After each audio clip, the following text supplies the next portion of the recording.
Konnichiwa, aujourd'hui on fait une introduction au katakana. Ça va être essentiellement pour vous apprendre d'où vient cette écriture et à quoi elle sert. Origine et usage des katakana. Mots étrangers. Le katakana transcrit les mots étrangers. Un exemple est kohi pour café. Nom de marque. Il est utilisé pour les noms de marques internationales. Cela aide à l'intégration globale. Onomatopée. Le katakana sert à des onomatopées japonaises. Cela ajoute de la vivacité au texte. Donc vous avez compris, les katakana ça sert essentiellement à traduire des mots étrangers en japonais. Structure des caractères. La forme géométrique des katakana se distingue par leur forme angulaire, un contraste frappant avec les hiragana.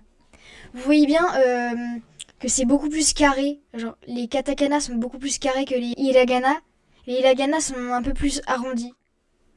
Voyelles fondamentales.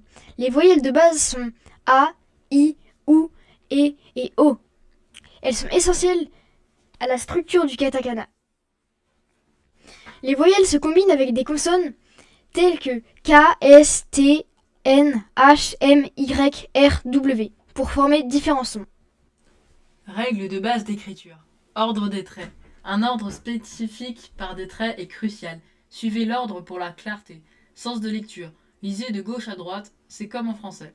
Espacement. Maintenant, un espacement uniforme, cela améliore la lisibilité. Il faut bien respecter l'ordre des traits, sinon ça peut donner quelque chose de mal fait et vite fait mal fait. Transcription des sons étrangers. Adaptation phonétique. Adapter les sons. Facebook devient Facebook. Transformation.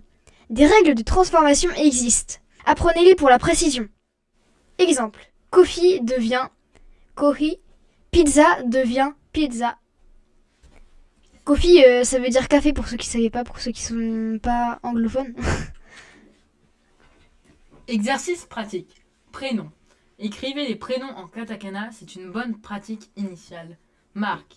Transcrivez des marques internationales, cela renforce la compétence. Lecture. Faites des exercices de lecture dans un vocabulaire courant. Astuce de mémorisation. Associer des formes géométriques, cela aide à la reconnaissance visuelle. Utilisez des mémotechniques. Créez des astuces pour chaque caractère. Regroupez les caractères similaires. Organisez-les logiquement. Ressources et pratiques. Applications. Site web. Exercices. Utilisez Duolingo, Memrise et Enki. Explorez des sites web spécialisés.